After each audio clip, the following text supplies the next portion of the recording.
due to overheating before reaching its destination. The most probable outcome is that the meteorite will break apart and fall back to the city as a smaller meteorite. This is precisely what happens, leaving the demon baffled as his plan fails. Sha and Xiaoba decide to consult the elder from the store for a solution. The demon's failure infuriates him, and he vows to exterminate all the immortals. Meanwhile, in the city, panic sets in as people scramble to escape.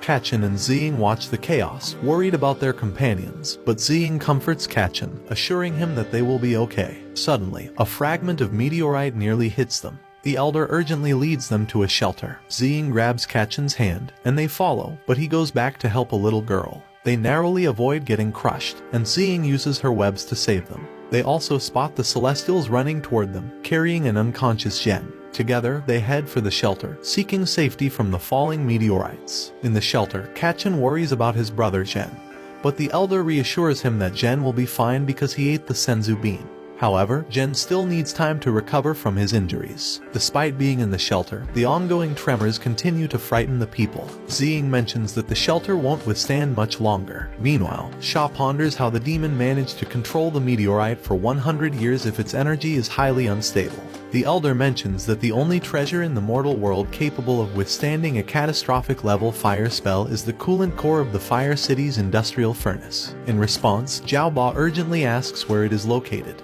However, despite being a sage of the earth with knowledge of magical and divine objects in the area, the elder is unable to detect the core's presence due to an underground barrier set up by the demons from the Great Flame Fortress. This barrier is meant to prevent anyone from finding it. So, they brainstormed a plan to access the fortress's underground to obtain the coolant. However, the elder believes alerting the demon by trying to retrieve it openly would be unwise, given the fortress's heavy guard.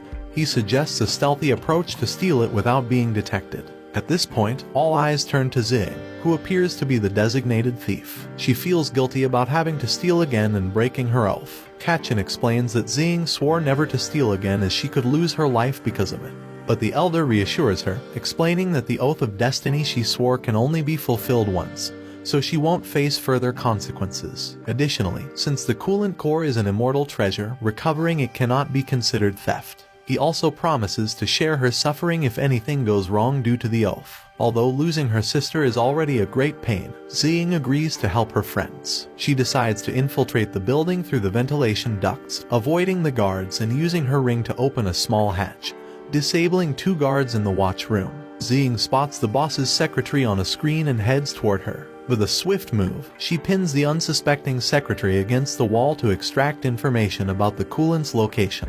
The frightened secretary reveals that it's in the basement treasure room, but an access card is required to enter. She then discloses that the card is in her bag on the table. Taking advantage of a moment when Ziying turns her head, the secretary breaks free, and the 2 women engage in combat, dodging each other's blows. Ziying manages to win by immobilizing the woman against the wall with her webs. She checks the bag for the access card but can't find it. Ziying threatens the secretary, who refuses to reveal its location, even under the threat of death. Ziying promises to do something much worse than death to her. Back in the shelter, the situation grows increasingly unstable. The tremors cause debris to fall, and panic ensues among the people. The flame demon adds to the destruction by hurling fireballs and demanding the Celestials to come out. Sha realizes that if they don't stop him, the shelter will collapse even faster. Xiaoba decides she will confront the demon, even though Kachin asks them to wait for Ziying's return. But Xiaoba isn't planning to wait for long. Sha reassures Kachin, saying Xiaoba will stall the demon to buy time for Ziying, and he'll go to help her. Kachin and the elder are tasked with taking care of Zhen. The little girl Kachin saved earlier asks why the Celestials are leaving, and he explains that they are going to fight the bad guys to help them. The little girl thinks they are very brave but becomes sad again when she wonders who will protect them, a concern that Kachin also recognizes. Meanwhile, back with Ziying, she has managed to extract the elevator code from the secretary. The secretary warns her that she might not come back alive. Using the elevator, Ziying reaches a large dark room where the core is located. As she approaches the core, she unknowingly triggers a motion sensor, setting off a loud alarm throughout the room. This also activates a large protective robot that drops from the ceiling. Ziying acts quickly and manages to dodge it, realizing that things might not be so easy after all. In the city, people are fleeing in terror as flames rain down. They work to rescue the injured and seek shelter from the burning rocks. The flame demon continues his relentless search for the Celestials who are hiding within the city. In a flashback, the flame demon recalls how he met his wife when she thwarted a thief's attempt to steal on a train. They later fell in love and shared beautiful moments together. Eventually, they got married. Some months later, the news of the Demon King's invasion spreads. His wife worries about their city's safety, but he reassures his wife that it's a neutral zone protected by the Celestial Realm. But tragically, some days later, a meteor shower strikes and a massive explosion kills his wife as she is at their home. Back in the present, the lame demon faces the combined assault of Xiao Ba and Sha. He blocks their attacks and retaliates by hurling fireballs, but Sha manages to stop them with an ice spell. Xiao Ba continues her relentless barrage, but the demon skillfully deflects the energy projectiles she launches. The demon, seething with anger, calls them false deities, which confuses Sha. The demon keeps vowing to return the pain inflicted by the gods 100-fold, unleashing a powerful stream of fire. Sha summons an ice barrier that barely holds against the attack before finally breaking. Unexpectedly, Kachan's golden staff descends from the sky, creating a protective dome around his friends. Kachan himself arrives, surprising the demon. The demon, however, is pleased to see a powerful human before him. Kachan implores the demon to stop, pointing out that innocent people in the city are suffering due to his actions. The demon suddenly realizes the suffering he's causing to innocent people and families. Kachan reminds him that continuing down this path will result in the city's complete destruction, turning it into ruins, much like it was 100 years ago. Kachan then asks the demon why he's acting this way. The demon shares a tragic story from his past through a flashback. In the past, he was severely injured and desperately searched for his wife amid the rubble. He finally finds her buried under a pile of rocks, but despite his best efforts, he cannot rescue her. Suddenly, a red energy orb appears, surrounds the man, and converts his deceased wife's body into energy, leaving only her ring. Back in the present, he reveals that since that moment, he believed his purpose was to seek revenge against the clan of the deities. He questions Kachan about whether he believes it was he who hurled the fire meteorite onto the city and suggests that Kachan inquires with his immortal friends about what truly transpired. Kachan turns to Xiao Ba and Sha, requesting an explanation. Sha recounts that 100 years ago, during the war, the Demon King attempted to destroy the immortal palace with the fire meteorite. To protect the palace, they erected a protective barrier, which ended up altering the meteorite's trajectory, causing it to fall into the lower realm, eventually landing on the Fire City. Kachan is taken aback by this revelation. The flame demon continues to assert that the gods are hypocritical, claiming they pretend to want to save and protect people but are not afraid to sacrifice humans to save themselves. The demon's words deeply trouble Xiao Ba and Sha. Sha apologizes for their past mistake, but the demon isn't finished. He launches a fireball at Xiao Ba. Kachan remains motionless for a moment but reacts just in time to use the power of his staff, creating a golden barrier to shield Xiao Ba from the attack. The demon tells Kachan that he's on the wrong side, but Kachan responds by explaining that if the city were to fall into disaster again due to revenge, he would be no different from the hypocritical deities the demon wants to destroy. Even if he manages to defeat all the deities, it can't undo the past, and the hatred in his heart will only bring more tragedies to the city. Kachan encourages the demon to use his power to save the city and its people. These words deeply resonate with the demon, but his vengeful impulses transform him into a massive wolf-like monster. The demon shares his sworn oath to kill all the clans of deities for sacrificing his wife's soul, and delivers a powerful punch to Kachan. Despite blocking it with his staff, the force of the blow sends Kachan flying, crashing into a building. Meanwhile, Ziying has already defeated the Guardian robot with ease and heads toward the artifact. She tries to grab it with her threads, but they freeze upon contact with the core coolant, and a wave emanates from the device, confusing Ziying. Back in the city, Kachan has survived the blow, using his staff for support against the building and creating a protective shield to lessen the impact. However, he falls to his knees from exhaustion. As the demon in its beastly form approaches him, he requests that Kachan surrender, but Kachan disregards the plea and, with great effort, manages to stand up, leaning on his staff. This enrages the creature, which is about to launch a massive fireball from its mouth but stops when it senses an energy surge from the core coolant. Both Kachan and his friends are relieved to see the energy surge from the core coolant, indicating that Ziying has completed her part of the mission. This greatly enraged the demon, who launches a gigantic fireball, causing a massive explosion. He quickly leaves to confront Ziying, Zhao Ba and the Celestials are unharmed thanks to Kachin's protective barrier that blocks the attack. Although Zhao Ba is in pain and falls to her knees, Kachin insists on facing the demon to ensure the safety of others. Sha decides to assist Kachin and creates a teleportation spell, transporting him to where Ziying is. Zhao Ba, despite being a bit upset, understands the necessity of their actions and is reassured by Sha's words, knowing that Kachin saved them and can now save Ziying as well. In the core chamber, Ziying hides as one of the walls of the room is destroyed by a heavily armored demon. She witnesses the demon grabbing the core with his armored hand. At that moment, the flame demon beast appears, demanding that the armored demon release the stone. The armored demon is pleased that the flame demon appeared, saving him the trouble of searching. The two demons engage in a fierce battle, causing the room to shake and debris to fall. Ziying is nearly crushed by a falling rock but manages to stay hidden. As the battle rages on, the first demon reveals that he seeks the part of the god of war inside the beast demon. He transforms into a minotaur and overpowers the flame beast, obtaining the spirit fragment from within. Kachin arrives, extending his staff to break the box holding the fragment and absorbing its power. The demon tries to attack Kachin with an axe but is saved by Ziying, who carries him away. The demon realizes that he can't let go of Kachin's staff even after Kachin's release, so he decides to cut off his own arm to avoid being consumed by it. Next, he teleports away, leaving the area promising to return.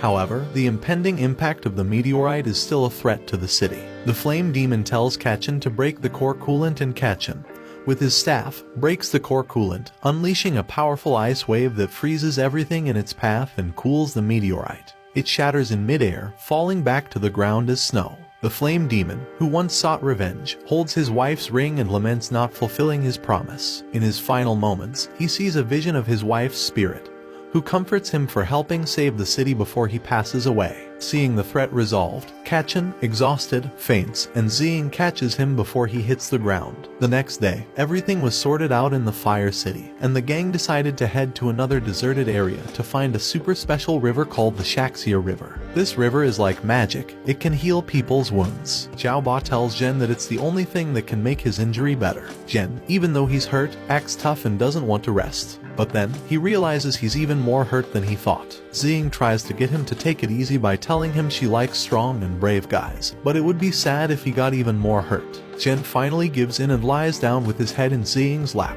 Now, Kachin starts paying attention to Sha. He's acting all serious, and Kachin thanks him for helping Zhen in the Fire City. But Sha just says it's no big deal and goes to check something. As they get close to the next village, they notice it looks totally empty. Kachin thinks maybe it's like Fire City, deserted because of the fight between the gods and demons years ago. But Sha says that's not it. Suddenly, the vehicle stops because of an energy problem, and Sha takes charge to fix it. Right then, Zhen talks to Zhao Ba about how Sha's been acting weird. Zhao Ba doesn't take it seriously, and Kachin agrees that Sha seems worried. Zhao Ba tells them the desert area has valuable stuff in the sand, and the city used to be bustling with lots of people. Sha's army was stationed there for a mission, and Sha never wanted to return because of a tragic event, so they wouldn't be coming back there if it wasn't for the magical river. But when Zhao Ba turns around, she sees them goofing off, eating watermelon, and not listening. She gets upset because she thinks they're not taking the issue seriously, and says she won't tell them more about Sha. They try to guess the story, coming up with their own weird theories, which makes Zhao Ba even angrier. Zhen tells her that he thought immortals didn't like the human world, but it seems that Sha is also a man of character, so the brothers should support him. However, Zhao Ba tells him not to be so cocky. Zhen then says he will talk to Sha to get him to share his feelings, and despite Zhao Ba's initial disagreement, she is convinced by Ziying that she let them talk it out with Sha.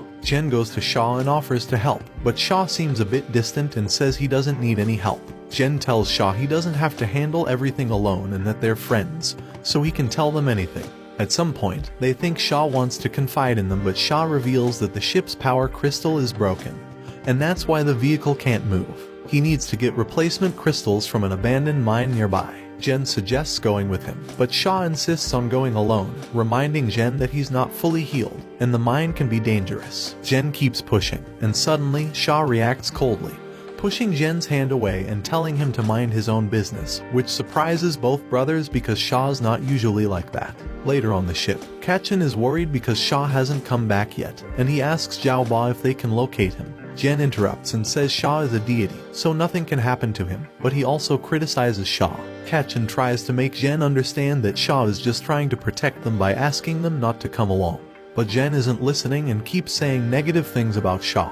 This makes Xiaoba scold him and tell him to be quiet if he doesn't know anything about Shaw. This makes things awkward on the ship, and everyone goes back to what they were doing. Now, there's a flashback to when Shaw was with his squad, trying to find some demons that were causing trouble in the area. They didn't have much information, so they had to be super careful. The squad included Shaw, who was the captain, and 4 other people, a kid named Afu, a strong bald guy named Black, a short girl with white hair named Lily, and a young guy with black hair named Kiao. As they arrive at the mine and venture deeper inside, they come across a gruesome scene with blood but no bodies. The group debates whether to confront the demons directly and search for the missing miners, even though their mission orders instructed them to avoid conflict. Afu suggests leaving, but Shaw insists that their mission is to investigate the underground mine, and they must be prepared for a fight if necessary. So, they descend further into the mine. Deep below, Shaw's squad is surrounded by zombies, which turn out to be the missing miners. Their bullets can't stop these undead creatures. In a tight spot, they decide to make a run for it. Afu nearly gets bitten, but with the help of Black and Yao, they narrowly escape.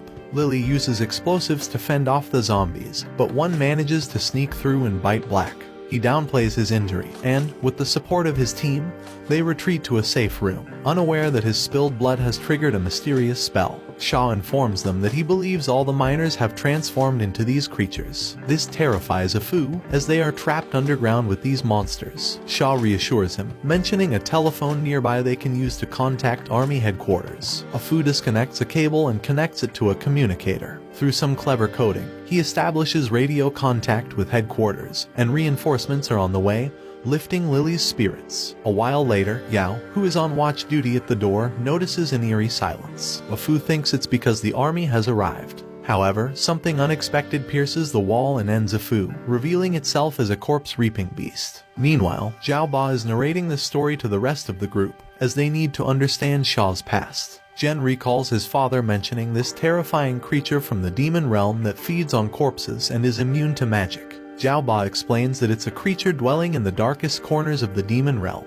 This puzzles Ziying, who wonders why such a creature would be in the mine. Zhao Ba mentions that after the war between gods and demons, all monsters were imprisoned by the immortals, and the passages to the demon realm were sealed, making it impossible for such monsters to roam freely. To learn more about what happened to Shaw's group, Kachin asks for further details. Just as Zhao Ba is about to continue the story, the ship locates Shaw's position inside the mine. Back in the mine, Shaw discovers a peculiar sight, a large magic circle on the ground. This surprises him because it's a spell used to open a passage to the demon realm, activated with a blood sacrifice from the deity clan. The bite that Black suffered made this sacrifice possible. At that moment, Shaw realizes why the corpse-reaping beast attacked them earlier. Their presence allowed the sacrifice to happen. Suddenly, the corpse-reaping beast reappears, and Shaw charges magic into his fists, creating 2 ice blades. Continuing with the flashback of the past, Shaw and his friend Kiao continue to battle the terrifying creature, but it injures Kiao. Shaw tries to heal his friend, but Kiao insists that Shaw should escape and complete the mission, as the others have fallen to the beast. Despite Kiao's pleas to Shaw to return to headquarters, Shaw refuses and confronts the creature. He tries to distract it with some attacks but is ultimately defeated by exhaustion. Realizing the futility of the fight, Shaw is about to be killed by the creature, but Kiao sacrifices himself to save Shaw. In the present day, Shaw wakes up in a surreal white space surrounded by his former teammates. He feels deep sorrow for not being able to protect them and believes he's unworthy of being their team captain. However, the illusions of his friends tell him otherwise, stating that he's the worthiest because he never abandoned them until the end. Shaw still regrets not being able to avenge them, but at that moment, Kiao appears and reminds Shaw of his mission, to uncover the truth behind the spell in the underground mine. Kiao urges him not to give up, for the sake of the friends he has now who will need him. Shaw hears his name and wakes up again, this time back in reality, with Kachin by his side. Kachin explains that they located his position through the ship and rushed there when they noticed something unusual. When Shaw gets up, he sees the rest of the group facing the beast, and despite Zhao Ba's cannon shots, the monster remains undeterred. Shaw asks Kachin to use his golden barrier to protect the others. Realizing Shaw's intention to sacrifice himself for his friends, Kachin tries to stop him. Shaw insists that he won't lose anyone important to him ever again.